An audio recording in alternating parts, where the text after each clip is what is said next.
Oiê, eu sou a doutora Fernanda Herrera, cirurgiã bucomaxilofacial, e nesse vídeo vou conversar com vocês sobre o que tem ocorrido com bastante frequência aqui na clínica, principalmente em relação aos pacientes que passam em primeira consulta para a realização da cirurgia ortognática. Muitos deles têm a mesma queixa de já ter realizado o tratamento ortodôntico, que é o uso do aparelho nos dentes, e não ter os resultados satisfatórios, não está feliz ainda com a posição dos dentes ou com a posição ali da arcada, da estrutura óssea da face. Então isso acontece porque, há alguns anos atrás, a cirurgia ortognática ela não era tão acessível, tão difundida e era desconhecida até mesmo pelos próprios profissionais, pelos próprios dentistas de aparelho. Então, o aparelho ortodôntico ele tem alguma limitação. O que ele faz? Ele usa o que a gente chama de ligamento periodontal, o periodonto ali dos dentes dos pacientes, para conseguir fazer alguma inclinação. Então, o aparelho dentário, por si só, ele não consegue corrigir a estrutura óssea da face do paciente. Então, ele vai trabalhar na inclinação dos dentes. Então, quando o problema da maloclusão ela é restrita aos dentes, o aparelho é o mais indicado, é um ótimo tratamento. Porém, quando o paciente tem uma maloclusão, que é o encaixe dos dentes de forma errada, e essa maloclusão ela está relacionada à posição da estrutura óssea que segura os dentes, por exemplo, a mandíbula ou a maxila, o aparelho ele não consegue, fazer movimentações grandes a ponto de inclinar muitos dentes, e devolver ao paciente uma mordida correta, chegando às vezes, ter uma certa correção, com a inclinação dos dentes, porém a estrutura óssea não se modifica. E o que deixa esse tratamento pouco estável, por conta desse tipo de inclinação dentária muito severa, é muito comum os pacientes, depois de um período que remove o aparelho, perder um pouco do resultado do tratamento, então os dentes voltarem à posição original, digamos assim, Por que isso acontece? Porque os dentes, conforme eles inclinam muito, eles têm uma memória, então eles tendem a voltar à posição original, porque a estrutura óssea ela não está compatível com a inclinação dos dentes, Então, há alguns anos atrás, justamente por essa cirurgia não ser tão acessível como é hoje, era muito comum os dentistas, especialistas na parte do aparelho, inclinar os dentes, o que a gente chama de compensação.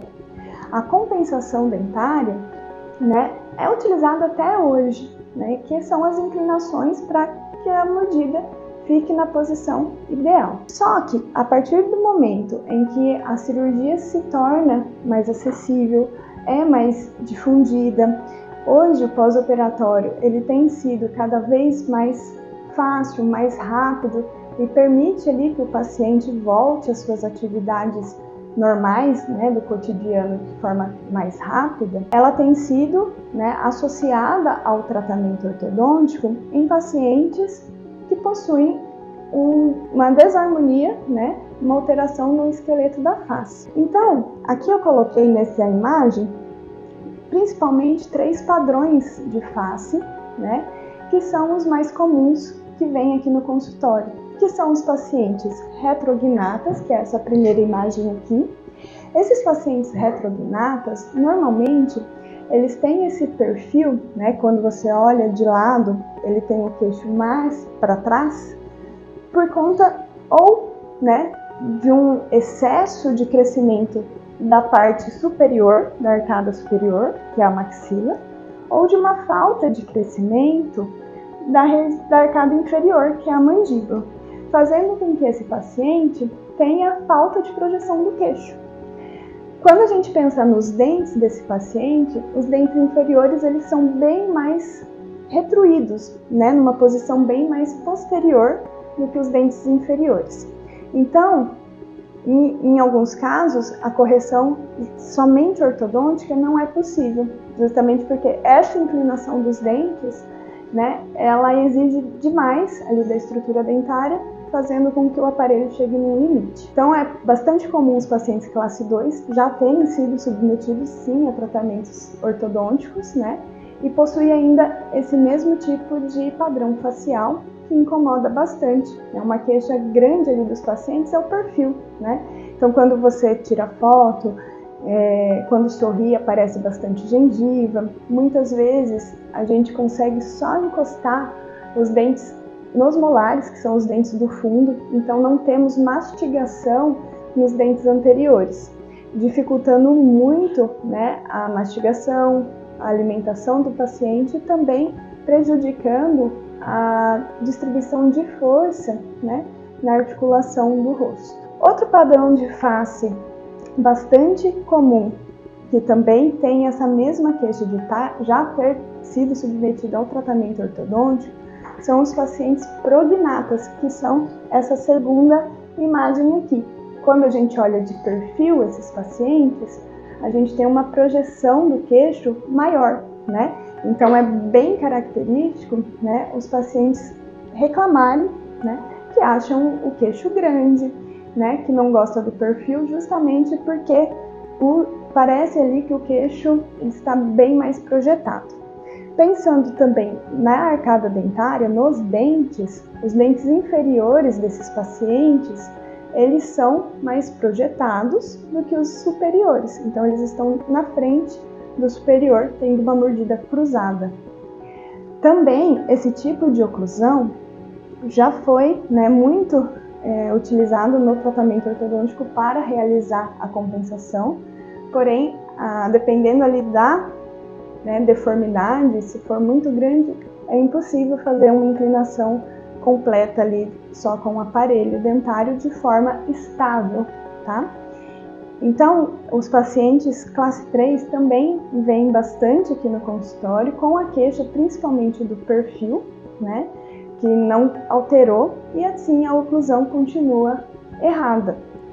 Para esses pacientes, também a cirurgia ortognática ela é associada ao tratamento ortodôntico como um auxílio, né, como um coadjuvante ali do tratamento, sendo muito benéfica, né, e tendo resultados bastante positivos.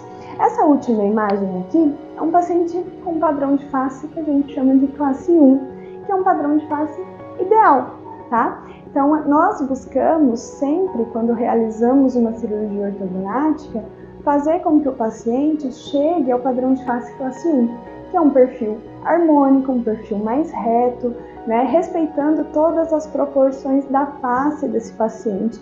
Logicamente, nós consideramos o gênero, consideramos a raça, né, do paciente, porque cada paciente ele tem que ser individualizado, tem que ser avaliado de maneira individual, porque cada pessoa tem sim as suas particularidades. E nós respeitamos, né, logicamente, essas particularidades antes de realizar o planejamento cirúrgico. Mas o paciente retrognata e o paciente prognata, né, lembrando que é o queixinho mais para trás ou o queixinho mais para frente, são pacientes que têm, sim, indicação a ser submetido ao processo ali da cirurgia ortognática, tá? E que essa cirurgia vai trazer um benefício considerável na vida desse paciente.